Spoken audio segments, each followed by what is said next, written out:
Others are calling me.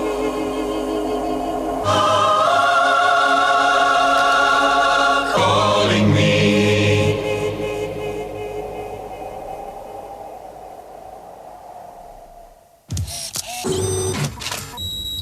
Is it just me, or could you sit and watch old commercials all day? I mean, they don't age well, and I love it. This is a 3-for-1 episode because, well, this was a long and winding road to my review of the Konica Minolta 5D. From the mind of Minolta. I got a lot of notes. So the Konica Minolta name is very near and dear to my heart. It is the camera that my father gave me. I think this was the first camera I ever had, actually. It's the 7000i. I have reviewed this on the channel.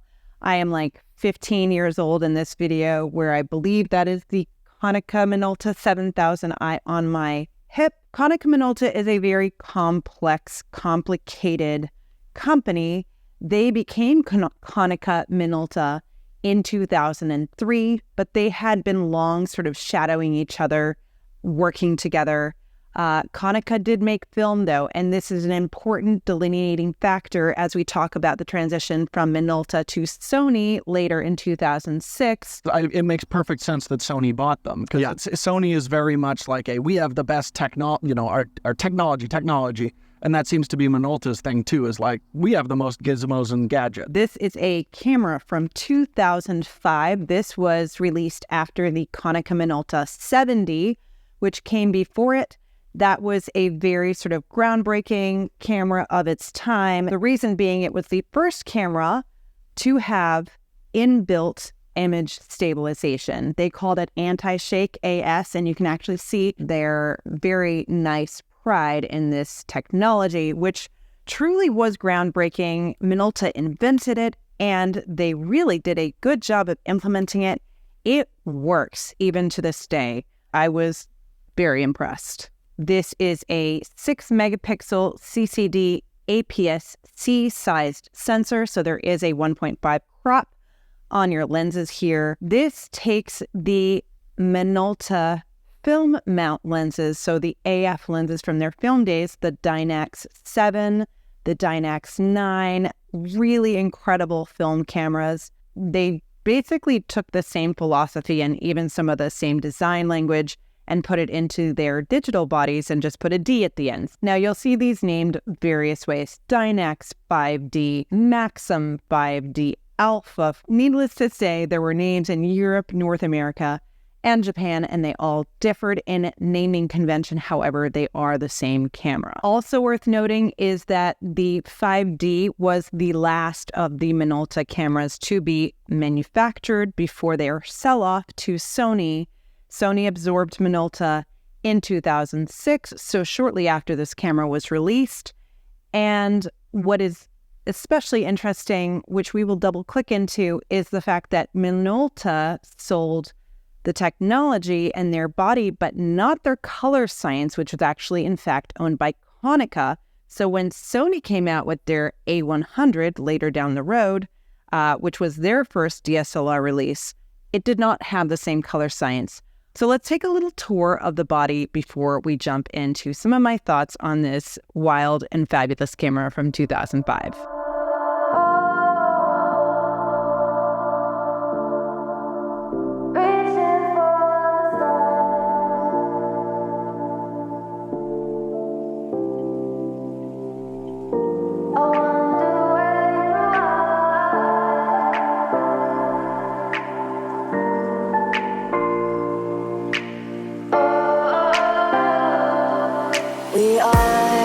We are dreaming in the dark. We are nothing more than dust. Search but you stay lost. We are reaching for the stars. This camera basically has all the things you would expect of a DSLR. So even though it's quite old, it has your P, your A, S, M mode and dial here. It has an auto mode, and then it has some sort of built-in presets like portrait, sports, landscape, beach, night. The white balance is largely just controlled by this dial on the top. This is actually really handy because the white balance on auto here is pretty good, but I do tend to like to dial in my white balance. And you have the option to do that by just twisting this dial here. You have the presets here. So if you go to the little sunshine and you hit the WB button in the middle, you can jostle between all the various daylight, shade, cloudy, tungsten, fluorescent, and flash. Then they have a custom preset, which you just dial in with the shutter, and then you can dial in your Kelvin. And of course, there's auto white balance. Then for the other functions here, you just go to the function button on the back, and then you can dial in basically everything else you would need to access. So the menu system is really simple, and I really appreciate and like that. And then most importantly for me, we get to the color settings. So they do have a couple of color settings in here. And funny enough, it's more color settings than you have in the 70, which is the more professional camera. The professional camera only has natural and natural plus. This then goes into additional settings for portrait, landscape, sunset, night, etc., night portrait, black and white, and then Adobe RGB. I'm shooting this at natural plus, which is the same as natural, but basically just a little bit more contrast, a little bit more sharpness. I am then also taking that, boosting the color by +1 and the sharpness by +1 for my JPEGs, and just kind of leaving it at that. There's not a lot to customize here. Then there are other color settings here: portrait, landscape, sunset, night, night portrait, black and white, etc. This is more than is actually on the 70, which is the more pro body, but that body came out before this and did not have those additional settings. So something to note. Then there's an ISO button here on the top as well, and your anti-shake built into the back here. ISO-wise, this goes 100 up to 3200, and unlike many cameras of this era, the ISO performance on this is actually really good. Up to 800, I have no qualms shooting this camera, which is not true of a lot of CCD censored cameras. 1600 still totally fine, works. 3200 starts to get noisy, but again, the noise from this camera is just a little bit more pleasing to the eye than a lot of other digitals. So it's interesting because later on they would release the A100, which was after Minolta was sold to Sony. That jumped from 6 megapixels to 10 megapixels, cramming more photo sites into the sensor. It did create more noise on the high end, and it didn't look very good. The noise quality just kind of changed, and so the 5D and the 7D were really nice performers for high ISO. It is 2005, guys, so there's no video on here. It takes CF cards. It does have a separate CF card slot from the battery, which I always appreciate. I like not having to get into the bottom of any of my cameras to access the memory. Then it has a very long-standing battery. These batteries are great. They last forever. They can be purchased new, third-party on like Wasabi, link down below. And that is really all I have to say about the camera. It is a nice, basic, straightforward camera. Oh, and it does have a flash. And it's a manually lifted flash, so you don't have to worry about the mechanics of it too much. It's really nice. But it also does have a hot shoe as well, should you like to add some additional flash, a more powerful strobe, etc. However, this camera was plagued by issues at the time it was released. Unfortunately, there was an error in the manufacture of this camera, and one part inside the body seems to have been mis-spec'd, and almost inevitably, these cameras would come down with what's called the first black frame issue, which is essentially you turn the camera on, you take a photo, and the first frame shows up black. There are various ways around this. You can either turn the camera on and off, or off and on again, or take the battery out in some severe cases. But typically, it was just that. It was a first frame black, and then you could just keep shooting. So not the end of the world, but certainly not something people were psyched about, having spent a lot of money on this brand new camera. In the sort of era of today, when you're buying one of these and it's cheap, I don't know. I wouldn't stress too much about the first black frame era. It didn't lead to the camera being inoperable altogether. It was just kind of annoying. But one of the bigger issues, and one which unfortunately my camera is plagued by, is the failure of the anti-shake system. Now, this shows up in a different way, and I actually didn't know that this was an issue for quite some time because I've been shooting this on and off for like 2 years. And then as I was doing this review, I went out one day and I was shooting, and all of a sudden everything worked. I mean, my shutter, would meter, and I could hear the anti-shake system inside, and everything seemed fine. But when I went to actually press the shutter, it would not release the shutter. So I was getting really frustrated, and I was like, what's going on? I would change the battery, I would do all this stuff, and nothing would fix it until I reset the system, took out the battery for a couple of hours, and then I would go back out shooting, only to find that 20 shots in, it would do it again. I was losing my mind, you guys. I was getting so frustrated. A little internet research led me to the conclusion that the anti-shake system had gone bust. Even when I turned it off on the back, it did not solve it. So ultimately, this led me to go back to my camera drawer and pull out another camera that I had, the Sony A100 that I mentioned. Working from the base of the Konica Minolta Maxim 5D, Sony took so many things and added so many things. They boosted the features, the functions, everything from the resolution to the LCD.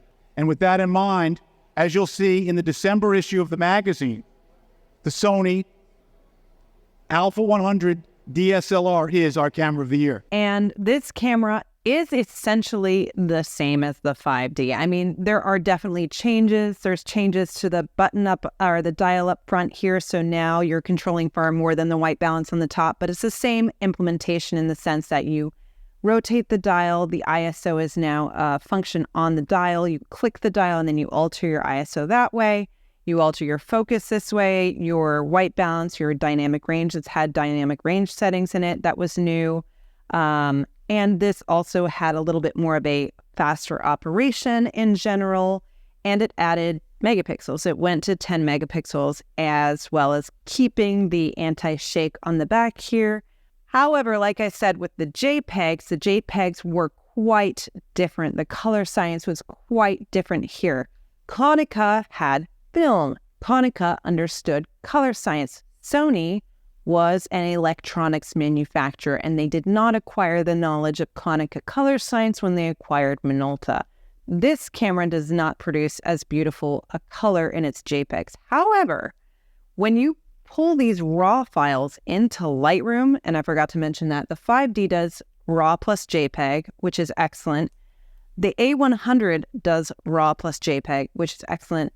When you pull these RAWs into Lightroom, just right out of the gate, they look beautiful. So whatever processing is happening on Lightroom side, Adobe clearly understands this camera and really puts the colors in a beautiful place from the RAW files. So I wouldn't hesitate to use this so long as you're using it in RAW. I would not personally use the JPEGs.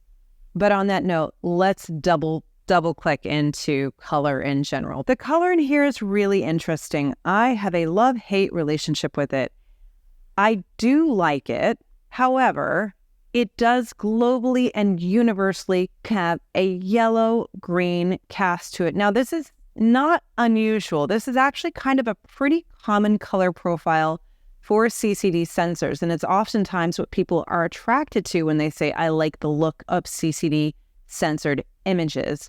Now, that's obviously in the processing off of the CCD sensor, and the way that this was tweaked in its JPEG engine has that yellow-green cast, which I do not like. I just do not like it. I have tried to get more comfortable with it, and I have, if I just let my sort of sensory brain get shut up for a minute and just run with it, I do find that there are certain images where it works really nicely. But overall, I do not like the yellow-green cast. What's interesting, which I could not figure out how to do in this one, but which I then later, after the A100, went down the rabbit hole again and picked up the 7D, which is the body that came out before this. When you go into the menu and you go into color mode, and then I'm shooting this in Natural Plus, sRGB, and then in Digital FX. So it's laid out differently in the 7D. You can go in and further customize. And this is where on my individual settings, bump the saturation similar to the 5D +1, sharpness +1, and then hue, which is a setting available in the 7D, not available in the 5D, put that to -2 all the way to the left, and it does essentially get rid of that yellow-green cast. So that is the way I have gotten around it, but I couldn't do that with the 5D. It does lead to much more pleasing JPEGs. It's very subtle. I actually posted something about this on Instagram, and someone mentioned that they didn't even notice the cast. So I don't know. It might be my eye, but it definitely bothers me. And I can get around it with the 7D, but not with the 5D. The RAWs are really, much more flexible, and you can obviously shift the colors any which way you want.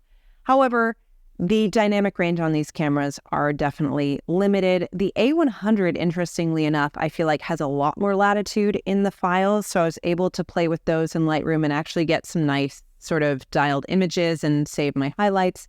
But the 5D and the 7D, which are essentially the same sensor, just different body layouts and build qualities, they blow highlights really fast. However, that's not going to be too much of an issue because on default, it underexposes images quite significantly. But yeah, the highlights, the dynamic range, it's pretty limited. And the metering overall is kind of hit or miss. I'm not the only one who felt this way. Like, I went back and read a bunch of old reviews, and other folks definitely had the same experience. What I found was I just spent a lot of time shifting between my matrix, my center, and my spot metering modes. If you dial it in for the situation, you'll be fine. But I did find that I was checking my screen to make sure that the exposure was accurate. Because I didn't trust the metering system all that well. I had this romantic attachment to Minolta. The Maxim 7 film camera is such an awesome film camera, and I just wanted to experience the 70. I have had no issues with this, no issues with the anti-shake system, no first black frame issue. It has been a real treat, and oh my goodness, the ergos on this are dreamy. Like, it just feels incredible in the hand. It's really nice with these old sort of AF Minolta primes.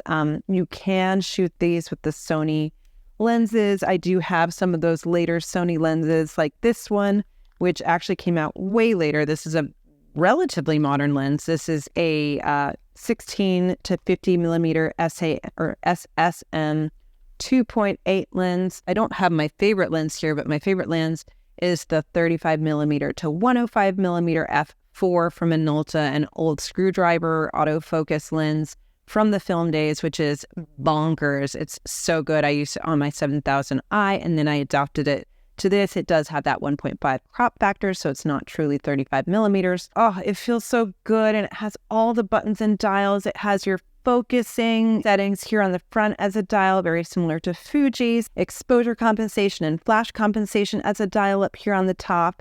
It has your PASM up here. It has your white balance as a button, your ISO as a button, memory set. You can set this up with various memory settings.